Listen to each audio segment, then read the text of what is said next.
A warm welcome. Good afternoon to all teachers who have made themselves available to today's presentation webinar. We are so delighted to have you with us.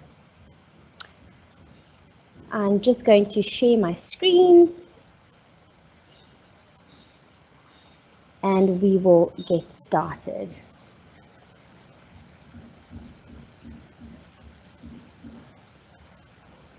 All right, so today we are at episode 5 of the series, Can You Imagine? And today we are going to be doing the reimagining the influence of cyber safety in education. Simple introductions of your presenter for today, myself. My name is Mishka Sali. I am currently a grade 7 teacher at St. Cyprian's School. I have taught in both public and private schools, and so far I've had a 14-year career in education in both FET and GET phases. My subject specializations are English and geography, but I have in fact taught a number of other subjects as is required in the GET phase. I am a MIE expert for 2020-2021, as well as an MIE fellow 2020-2021, and I train for CTLI, some parts of the Microsoft learning path. So this is who I am. I'm going to be taking you through the day, this afternoon particularly, and we have some important conversations to discuss, to engage with, and more importantly, to give you some insight into the topic, which is one that is fairly new to engage with, but one that actually is more than obviously by default part of your everyday. I would like to remind everyone that we need to connect and engage, so please use Twitter to share pictures and parts that you really enjoyed about today's webinar using the hashtag WCED, Cyber Effect, hashtag We Care What You Share, and posting to and adding the handle at WCED Culture, and you can also tag me, Mishka at Mishka13.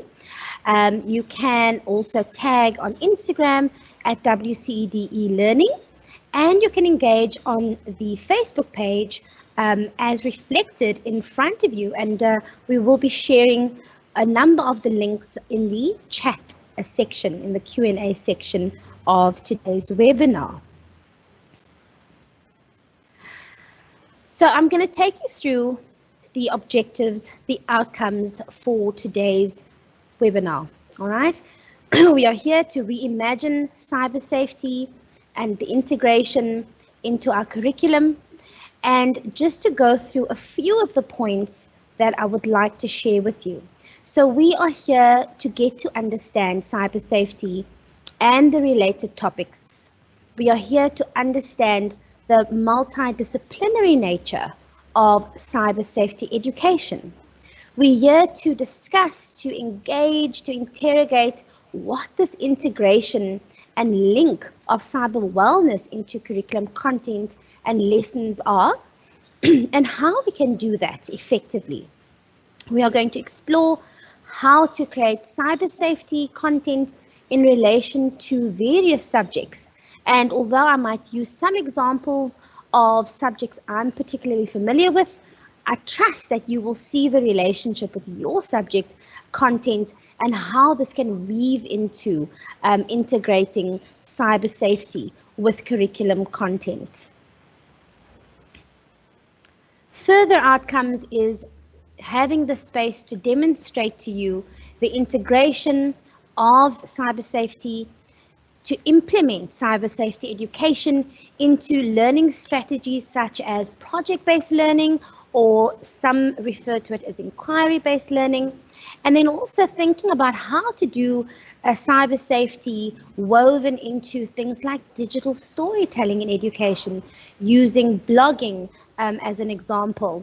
and just something new and interesting, trying to figure out what that can mean in terms of entrepreneurial education, and more importantly, the importance of a positive digital footprint that our students need in their lifelong journey that is starting with us as teachers. And so we need to mold and we need to create the way for them to do this in the most safe but effective and well-rounded way. So without further ado, I would like to introduce our guest speaker for today. Her name is Karen Ann Walstra, and I just want to go through a couple of very important introductions about our fabulous guest speaker, Karen. So Karen is a passionate educational consultant who currently works in that capacity, but more about her, she promotes creative and critical thinking by incorporating digital tools, addressing education or educational and learning transformation, and being a part of assisting schools to adapt to changes. She describes herself as an edu change maker and edu disruptor. So just by those very names, you can imagine her passion, her interest, and her engagement.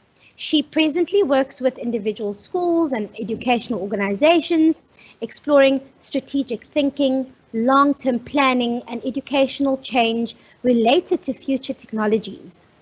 She's had a successful 29-year career as a classroom teacher, all the way from grade R right up to grade 11. She's been a director of academics. She has coordinated, developed, and trained on a large scale with outreach programs with St. Stithians College, particularly for the Tandulwazi Teacher and Leader Development Program between the years 2005 and 2015.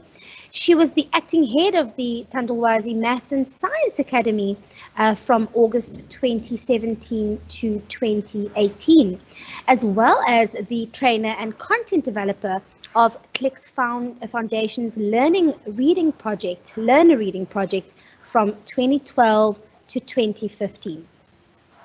She has worked for Google from 2014 to 2017 with the Emerging Markets Education Go Digital and the Chrome OS teams, both globally and across sub-Saharan Africa. During 2017 to 2019, she lectured part-time at the University of Pretoria. She holds a Master's in Education from the University of Witwatersrand, focusing on educational technology. She is an accredited education, training and development assessor and moderator. She is a PhD candidate researching virtual reality in education. She's presented at many local and international conferences on both educational technology and design, and she's an author, a teacher at heart, wanting to see effective educational transformation. So Karen, I hope I've done you justice in introducing you to everyone. Karen's details are available and will be available to you if you'd like to reach out to her. So without further ado, it is such a privilege to have you with us today, Karen. It is your turn to shine. Please, please, please engage with us. Hi, Mishka. Wow. It's dreadful when all those things come up, but I really do love what I do, and I love to engage and to speak and to share. So I'm really looking forward to sharing with everybody today, and thank you for having me. I'm going to share my screen.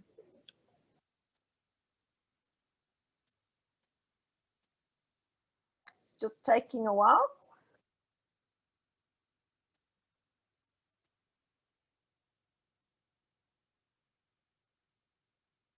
Can you see my screen? I can't see the background. Can you see my screen? If you pop up a message, I'll be able to see if it's yes. Corin, sorry. No, we can't at the moment. I think just try sharing your presentation again first, please. Okay.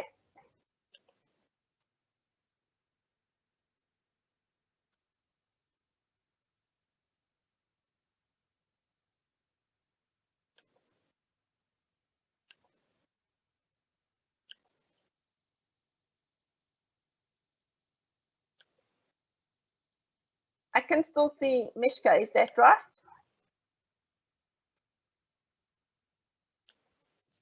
No, Lishka, stop sharing. I think maybe it's just taking a few minutes to refresh. Just make sure your screen is shared, and then I'll let you know when it's. Yeah, it looks like it's coming through now. There it comes. Hang on a second.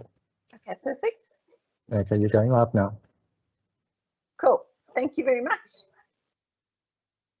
So everyone, we're going to talk about reimagining the influence of cyber safety in education. And for me, it's all about every single one of us as teachers. It's not just the IT's responsibility, it's all of our responsibility.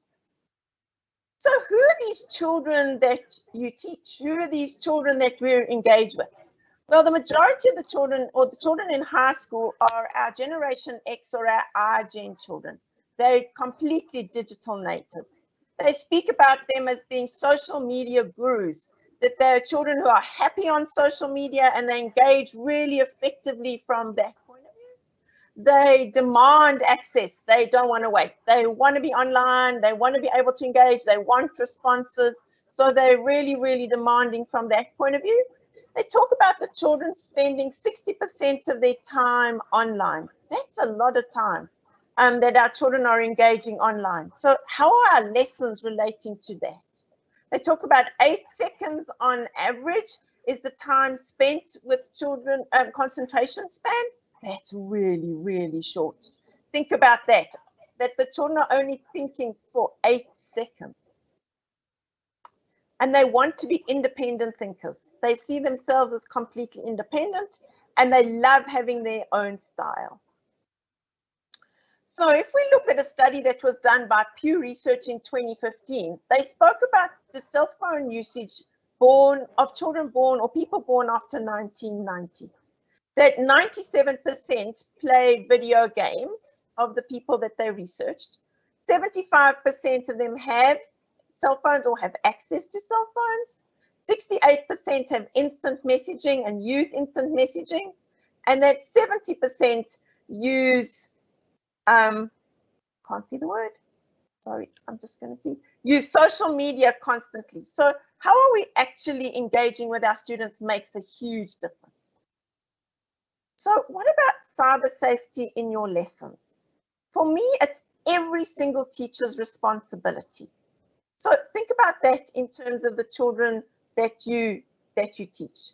Discuss cyber safety as if you're going to be using the internet. Don't assume that students know the information. Don't assume that the students know that you're using the internet. Then it's not just the role, the IT's responsibility. It's every single teacher's on the staff's responsibility to make sure that our children are cyber safe and that your learners are responsible digital citizens. We should be giving our students tips about being responsible digital citizens. Get your students to Google themselves, that they can speak about their digital portfolio. Is it appropriate? Are the images and content relevant? If there's stuff that's not appropriate, that they should untag themselves and they should clean their situation up so that if anybody Googles them, what they see is appropriate. So looking at their digital image, ask your learners, what is your digital tattoo or footprint? How do people see you digitally? Are you the kind person? Are you sharing? Are you the person that only speaks about negative things? What do people see you from a digital point of view? Assist your learners to develop a positive digital image. We really need to teach our children that and not assume that they just know. Then we need to reimagine our lessons. How do we include cyber safety in our lessons? Well, first of all, we need to teach our children critical reflection. Teach the children how to challenge and verify what they read online. When they're looking at websites or when they get a WhatsApp message, is it real? Before they share it or comment on it, check it. Check it. Is it real? Then we need to upskill them. Teach them to protect themselves online. Don't assume that they know how or know what's expected of them. Teach them how to do that. And then encourage them to be responsible digital citizens. Remind them that if we want a safe internet, everybody has to play their part. And then create awareness about cyber safety. Give them practical situations and examples of how to be responsible, how to be safe, and what they need to do. So why should you incorporate cyber safety into your lessons over and above what we've just said? Well, we need to teach our learners about the potential risks of using internet communication tools, whether it's social media, whether it's chat rooms, whether it's online gaming, or whether it's email. We need to teach them that there are dangers in all of their spaces. Just as there's good, there's bad. And so we need to make them aware of it. We also instant messaging. We need to reduce their risk and their vulnerability to these different situations. So for example, malware attacks. What do they do? What are they? Or cyberbullying or identity theft. We as teachers need to make our students aware of these things in our lessons. Our learners are really vulnerable and can become victims of cybersecurity attacks. We mustn't assume that they're not or that they can't. Just as adults are, so are children. And so we do need to teach them. Children are curious and enthusiastic, and so they want to explore. And because of that, they're even more vulnerable to these types of things. We need to make our learners aware of the risks associated with the usage of internet communication. And so keeping them safe is really important. If you're using the internet in any shape or form in your lessons, make sure you've discussed the safety with your students. Every time you do it, have a quick reminder. Teach cyber safety in every lesson. What is cyberbullying? We all hear about it in our schools. We sometimes see it. It's really not good. But therefore, we need to be teaching about it. We need to make students aware that there is inappropriate content and that they shouldn't be sharing inappropriate content. What about sexting and the things that happen in our schools related to sexting, or even outside of school, where students are taking inappropriate photos and sharing those or videos?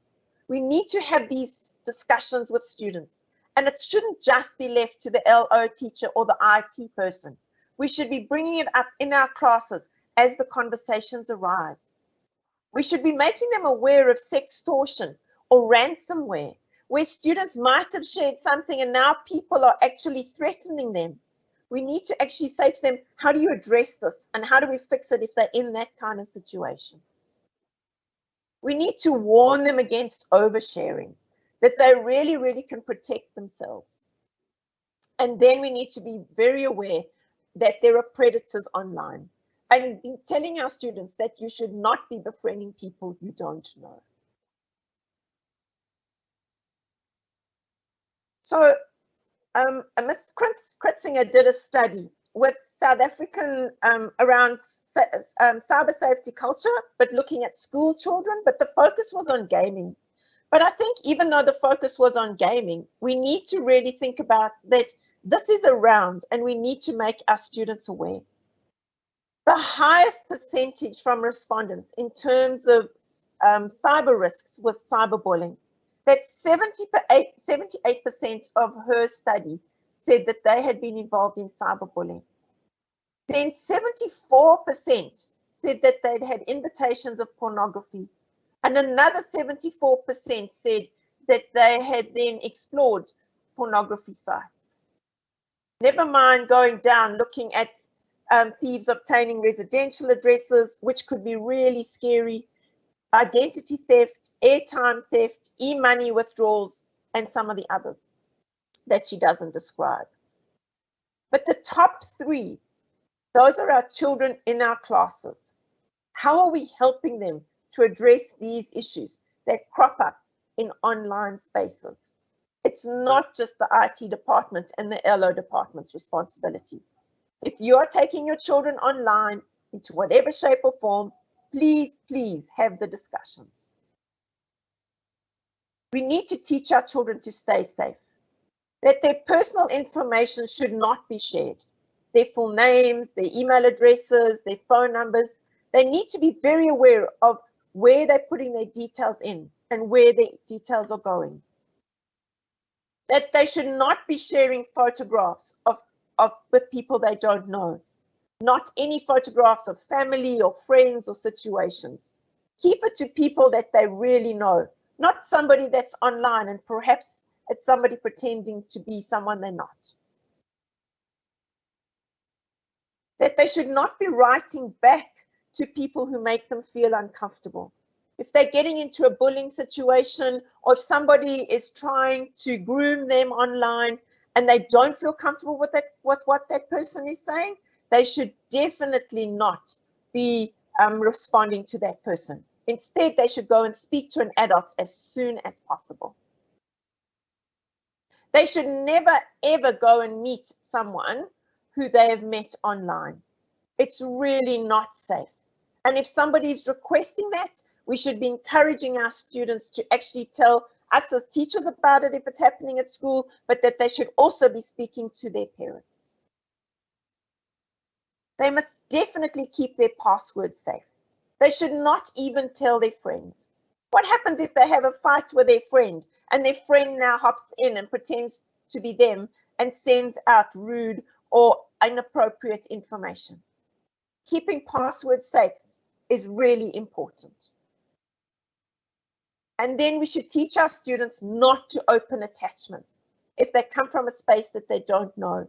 Many of these can have content that can really damage your computer, could have a virus, could have malware, or could just be inappropriate. Rather just delete it. So, cyberbullying happens. Whether we like it or not, it does. But what do we need to do about it? It happens in our schools, and it follows the student's home. If you think about bullying long ago, it happened at school, and the child could get away from it. With cyberbullying, they can't. And so we really need to put things in place to help our learners in this regard.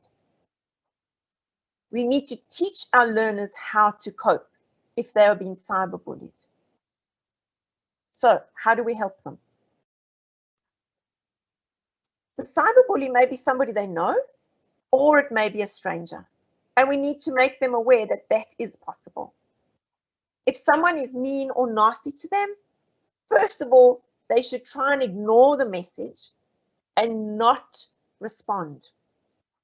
But what they should do is stop chatting or playing that game.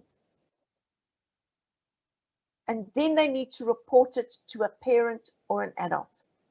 They should not delete the message. They should keep it. That's evidence. So what's the process? First of all, they should save or take a screenshot of the messages or the mails. So they now have evidence of this communication. Our first reaction is to delete it and make it go away because it's not nice. But that's not what we should say to the students. They should rather have the evidence there so that it can be shown when they're discussing the situation. Then they must show the proof to their parents, to the school, and even perhaps go to the police if it's really, really serious. This needs to be addressed. It shouldn't just pretend it to be that it's not, or that it's okay, and then it'll go away. And then what they should also do is they could send an alert or a message to the website or the social media or the security within that organization to say that this has been happening. They could flag those people for what they are doing. And then block or delete that contact person. So we need to build our learners up We need to say that the person being bullied needs to actually be seen as somebody that we can recognize and we can help. So tell them not to be quiet. Tell them that they must be confident within themselves. Build up their self-esteem so that whatever the person is saying, that they can be helped. Self-belief. They need to ask themselves, if this person is making these kinds of comments, is it true? Because if it's not true, they themselves within their own minds can come to terms with it more easily and see how they can actually work around it. We need to empower our learners, give them strength so that they can actually know what to do when these unpleasant situations arise. We need to say to them that it is the right thing to report it to school and to the authorities and not to keep quiet. We need to say to the students, know what your strengths are and be confident in yourself. And then try to ignore it. We know it's difficult, but really believe in yourself. You are not the bully. You are the person who is trying to survive. So believe in yourself. Go and speak to someone. Go for counseling. Chat to your parents. But help yourself to believe in your own self. See how you can actually support the students in your school. Is there counseling available? Is there someone they can speak to? Encourage parents to come forward with these kinds of things so that you can help their children. Build your students up, that their self-confidence grows. Then we need to power up our teaching and learning. First of all, how do we enhance our teaching and learning? Explore and use relevant resources in your lessons, a wide range of them to engage with your students. Then teach your students referencing. Ensure your learners know how to reference different resources. Then teach how to use the digital tools. Don't assume that they know. Teach them how to use the tools that you want them to use to actually get the best results for the answers to the questions that you are asking. And then teach online safety in conjunction with all of this. Ensure your learners are aware of their online safety. So what tips could you give your learners? Don't share your password with anyone. Be yourself. Be authentic and don't pretend to be older. Only accept friend requests from people you know. Don't post anything you won't want your parents, your teachers, or an employer to see. I always say, can you show your Bobo this? Would she be excited in seeing it? Learn about the privacy settings. Go into every single app on your device and know the settings and set them the way you want them to be. Review them regularly and check them again. Teach your students to be responsible digital citizens. So, for example, when they're watching a YouTube video and it's not appropriate because perhaps it's watching people being abused or hurt or damaged, or perhaps it's of sexual content, go into YouTube, click on the 3 dots, go down to report and report it. That's being a responsible digital citizen. What about websites or apps that are inappropriate? Go to the Film and Publication Board website and go and report a website that's not appropriate. Fill in the details and see how you can actually make our internet safer. It's not just for the big organizations and bodies to do, but every single one of us should be going and reporting things that we don't think are appropriate so that they can be flagged.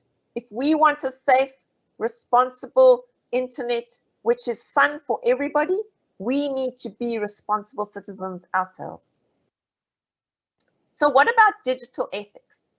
If we look at NetSmart's ideas, there are 3 aspects that they discuss. 1, plagiarism.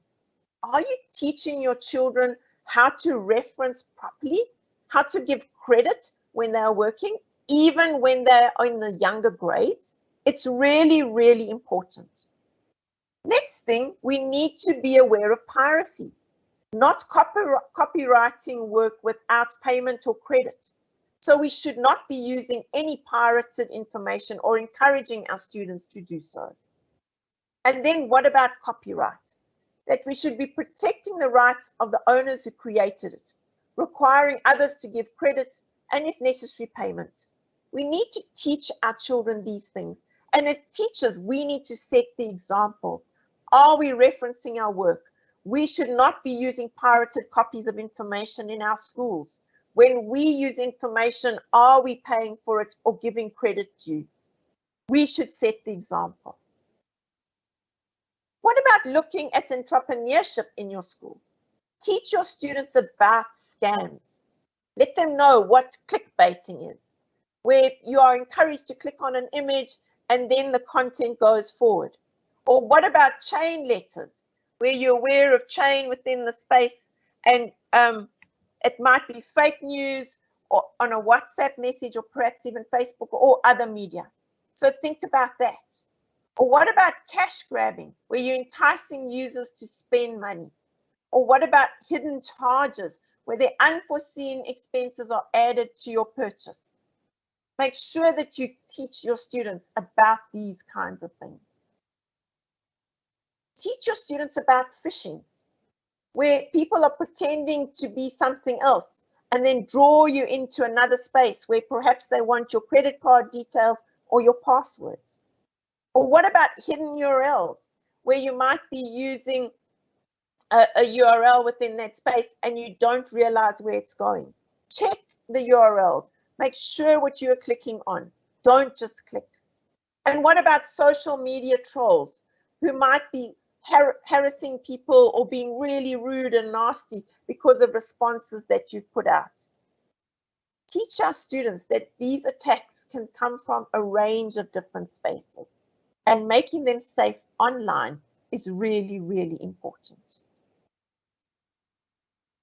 Last year, Google launched its online safety curriculum guideline for life orientation in collaboration with the Western Cape Education Department.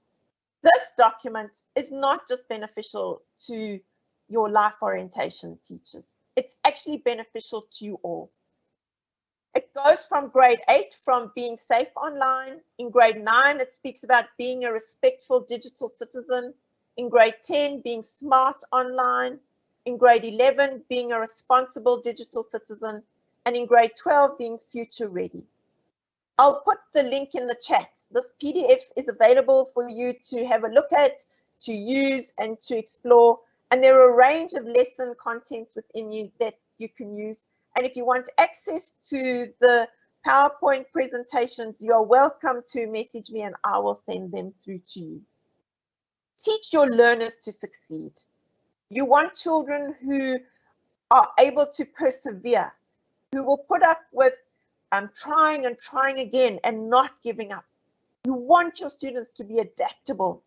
You want them to be critical thinkers, and you want them to be creative. And so it's really, really important that we teach students online safety in relation to all of this. I love this quote. Learning to embrace and savor rejection is one of the best things that entrepreneurs can do. Launching a startup is a time to find your ever optimistic inner child again. We want our students to be ever optimistic inner children. We want them to keep trying, that they will succeed in whatever they do. We need to give them the tools to be able to do that. So remember to link your cyber safety when your learners are going online. Be proactive and keep your learners informed. Thanks, everyone.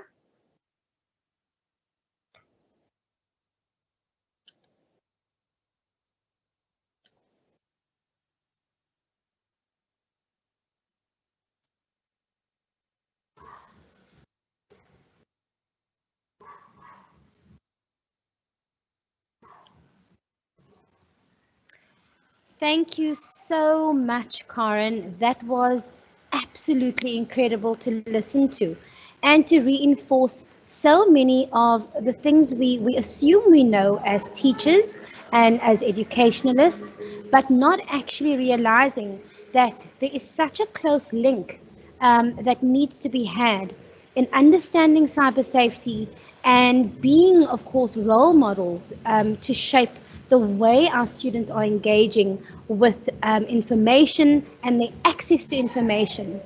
It is really a scary world, and you know, we take on that responsibility as teachers to shelter our students as far as possible. And of course, with the internet, with everything available to our students online, it makes it difficult, which is why we are engaging in these discussions and sharing to obviously get to a stage where we feel confident as educators to be the ones creating those safe spaces, particularly cyber safety, particularly around wellness. So once again, thank you so much, Karen, for your time in sharing with us, and we look forward to engaging in questions later with you. Pleasure. Thank you. All right, I'd just like to take a moment to remind everyone to go to the comments section and ensure that you register for today's webinar. It's important that even if you are sharing as a group of teachers, that each of you take a turn to get to that link and then to complete the registration. So I thank you for being here. I thank you for being part of your journey in growing and understanding this network of concern and of course awareness that we want to bring around cyber safety. But the gentler side of it is that we are here to engage in learning in a different way. All right, so this brings me to my segment of today's webinar, and I'd just like to take a moment for you to think about what I have shared in front of me. It says cyber safety and digital citizenship should be weaved into the curriculum authentically.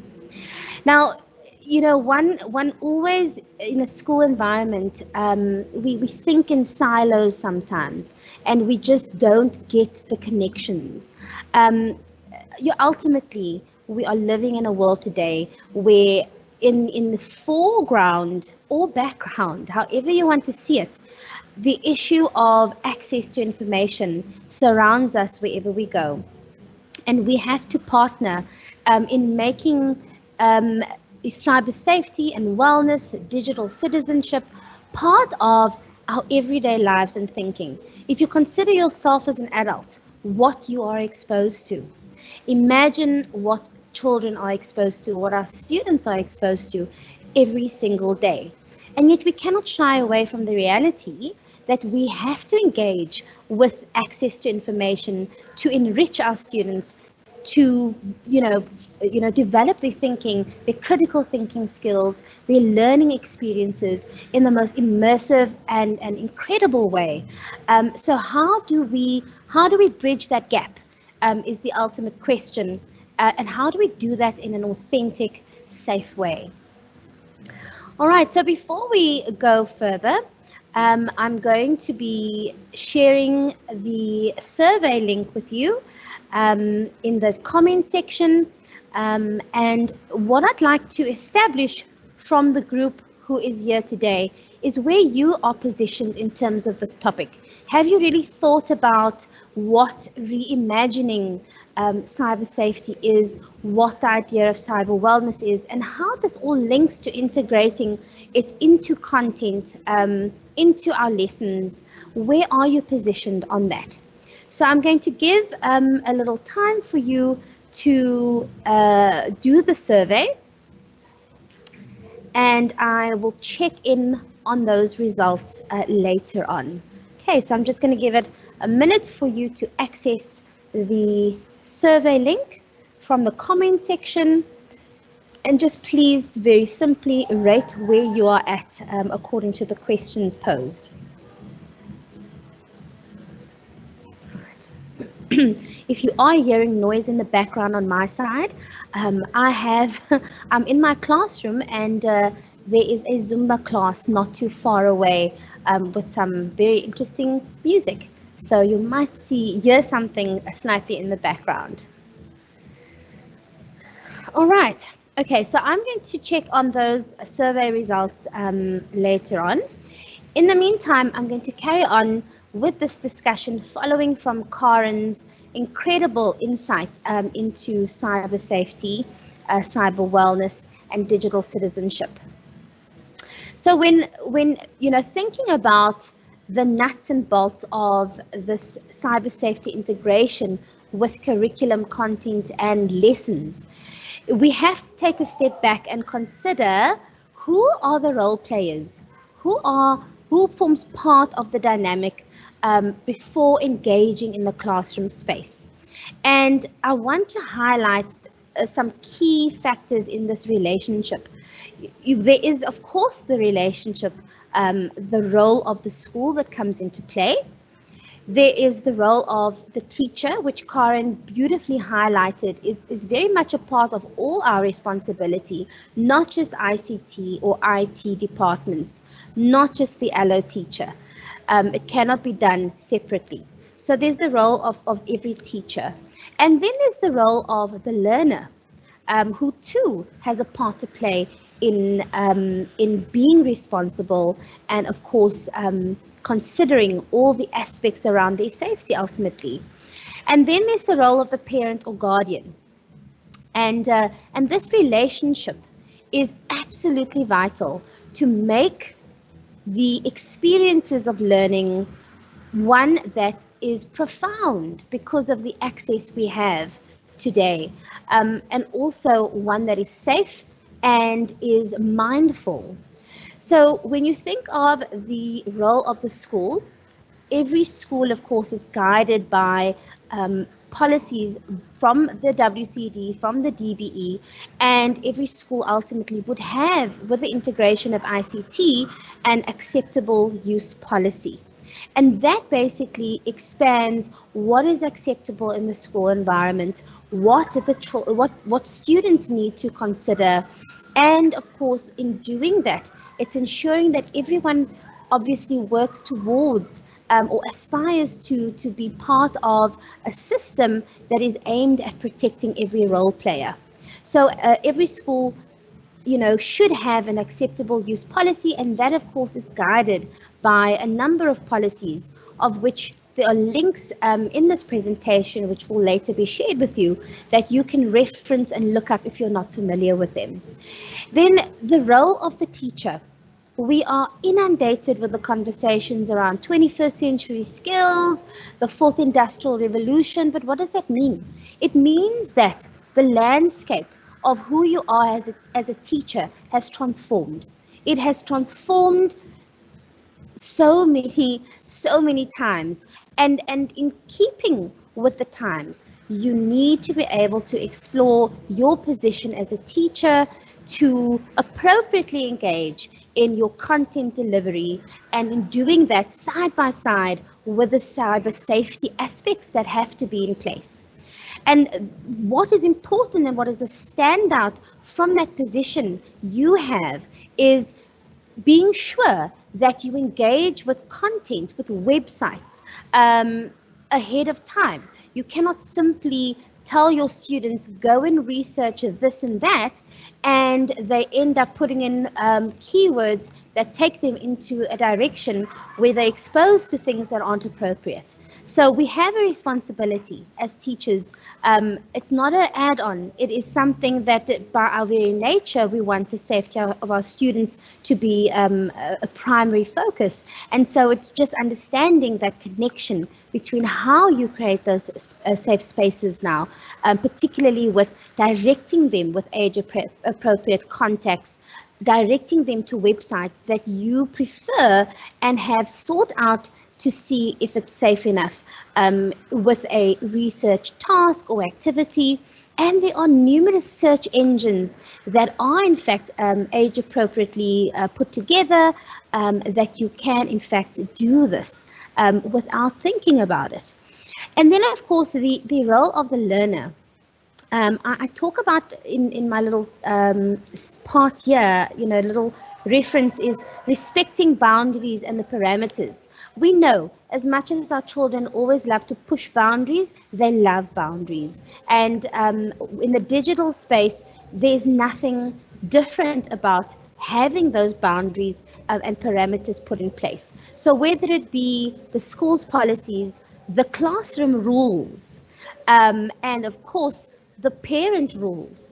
The child, the learner has to understand that there are boundaries, parameters in place for a reason. And so it's important to establish classroom rules that reinforce the safety aspect. Just merely in an everyday situation, especially if they have access to devices in a classroom, there has to be rules in place so they know that they can't just be assumed to have a device open at any given time, that will be guided by the intention of the lesson and when they are meant to have it and for its purpose. So being able to respect those boundaries, respect the parameters is indeed a strong role the learner has to play in this connection.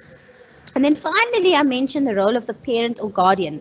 You know, we are living in times where life is busy, and our parents very easily, you know, take it for granted that yes, my child has a device and there should be these safety measures in place and settings and so forth. But having the conversation and the engagement as a network of stakeholders is important to ensure that everyone's on the same page. A school might have firewalls in place, but at home there's a certain amount of monitoring that has to be in place in order for the student, for the learner to engage appropriately with the access to information they have. And so I hope this makes sense. That should be sort of a launch point for us to engage and understand that policies are there for a reason. It's there to safeguard. More importantly, that there's a relationship that needs to stand strong in the face of the digital spaces our children are exposed to. All right, so I'd like to follow on from that to talk about something that we take for granted every day. I want to just read this quote to you here. It says, if you have ever written a blog entry, posted a comment or reply on a website, uploaded a video to YouTube, posted a picture to Facebook, or uploaded an audio podcast to a website, you've participated in personal publishing. So when it comes to, you know, what cyber safety means, particularly in this access to information and being part of a network of sharing, it's important for us as teachers to reiterate consciousness in personal publishing in the classroom.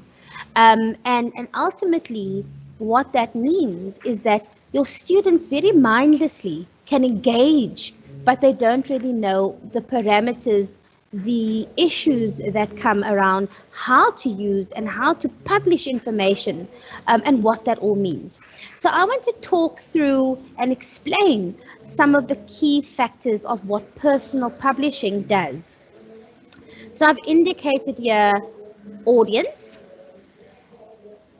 anonymity, permanence, copyright, and free speech. Earlier on, Karen had talked about copyright as well. So I'm going to be talking to you about each of these in a bit more detail. So when you think about audience, it's anything you publish that could eventually be read and seen by someone. Even though one may think that only certain people are able to access information, pictures, videos published, you might be very wrong. And your students too, because we don't have complete control over it once it's been written, once it's been printed, sent, or posted, right? You actually don't know. Your students don't know who might be taking that content, spreading it around, spreading it online, using it against them. So this is the reality that our students are faced with in terms of the audience and their sharing. Now, when it comes to anonymity, there is also the aspect of using a pseudonym in an attempt to disguise one's identity, which often happens in these spaces. And you know, potential writers in our classes, while they're developing their writing artistic skills as well, can do that using anonymity, and particularly creating pseudonyms for themselves. And of course, technology has made it so much easier to appear to publish something anonymously, because you can use a screen name, an alias, even a temporary email address. That said, everything that is published can be traced back to a specific person. Everything that is done online has a digital footprint. And this footprint can enable authorities to discover where every piece of information on the internet came from, who wrote it, who posted it. And our students somehow don't really get that. They assume that having a delete function, having an alias name, means that no one will get to know who they are. And yet, as time and time expands and we get to know more about how this digital space works, the digital footprint is there indefinitely. And we need to establish understanding in our classrooms in everything that they do around this. There is an element of permanence. So what you publish may be seen by others for many years to come. And often we find that, you know, students, when they engage in spaces, they sometimes don't realize that what they might post today in the heat of the moment may in fact negatively impact them later on when they're looking for a job. I mean, we all know that, you know, in today's day and age, employers actually look at social media profiles of their potential employees.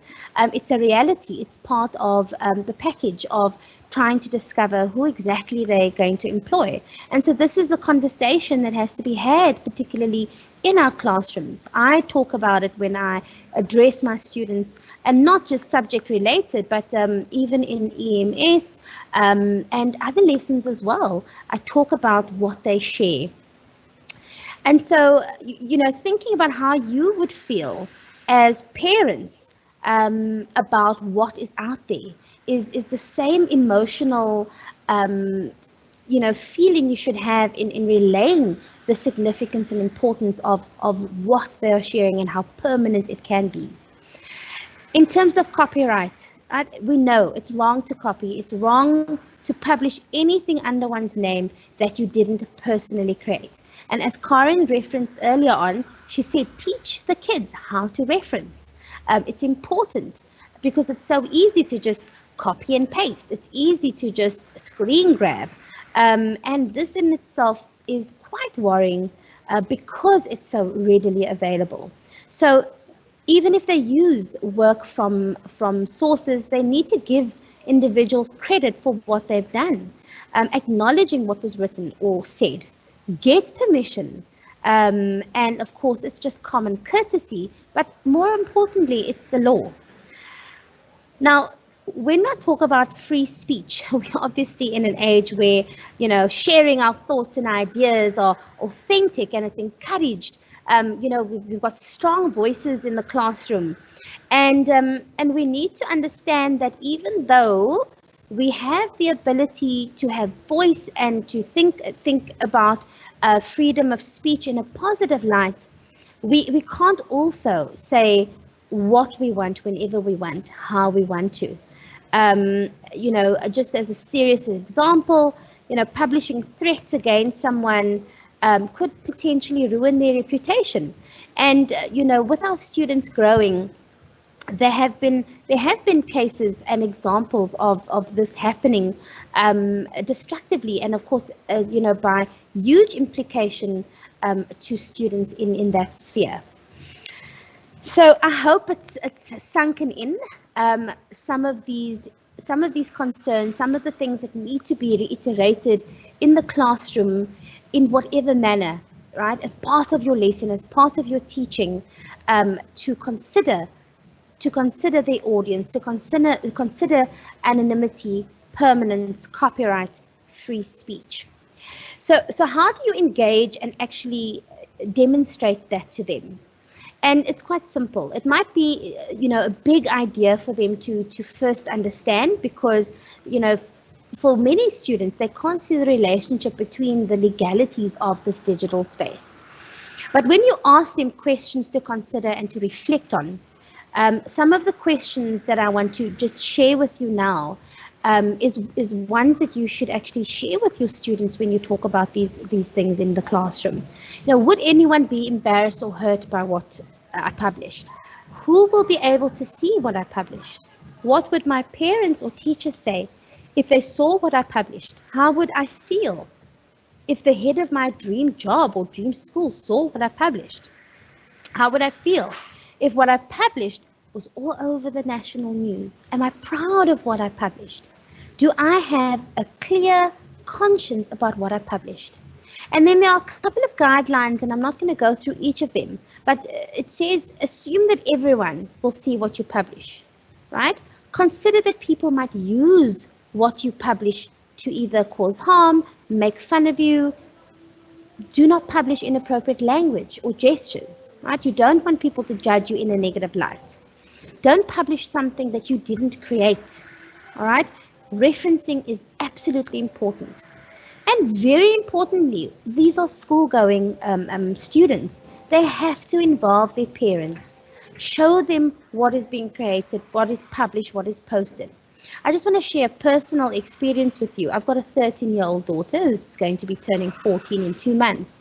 And for the longest time, she's wanted Instagram.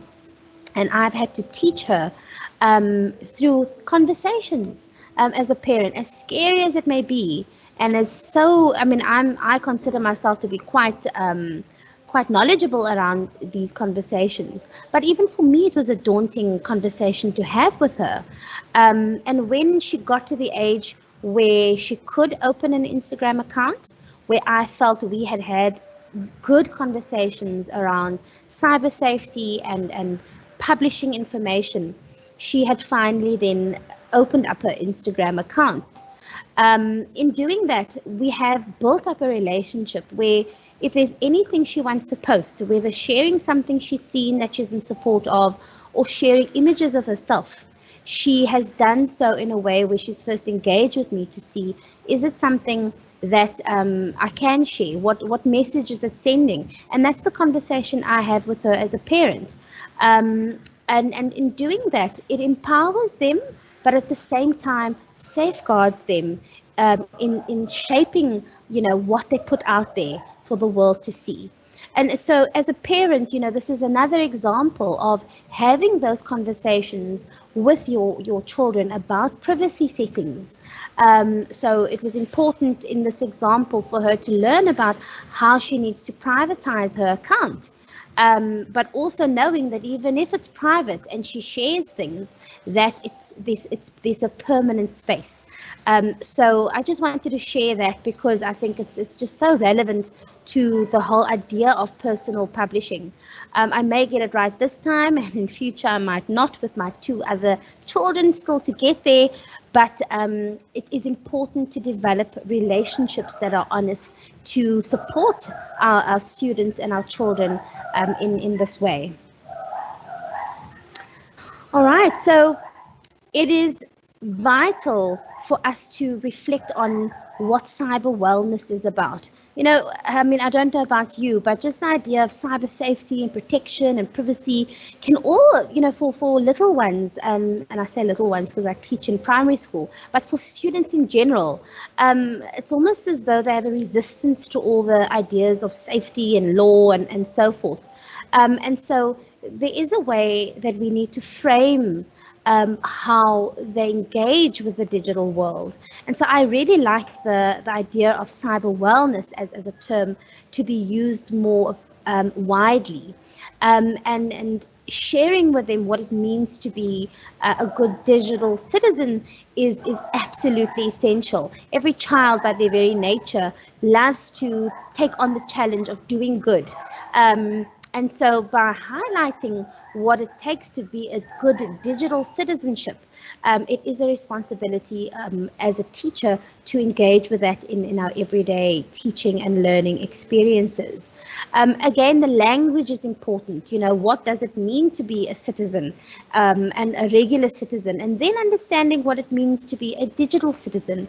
And I can't help but also go back to one of the things Karen had talked about earlier on, which was on how being a digital citizen is important, and of course a way and a means for us to engage appropriately in that space. So just some of the things I want to highlight here, all right, is to be a good digital citizen, one has to be reflective and think about how to protect private information, not only for oneself, but for others as well.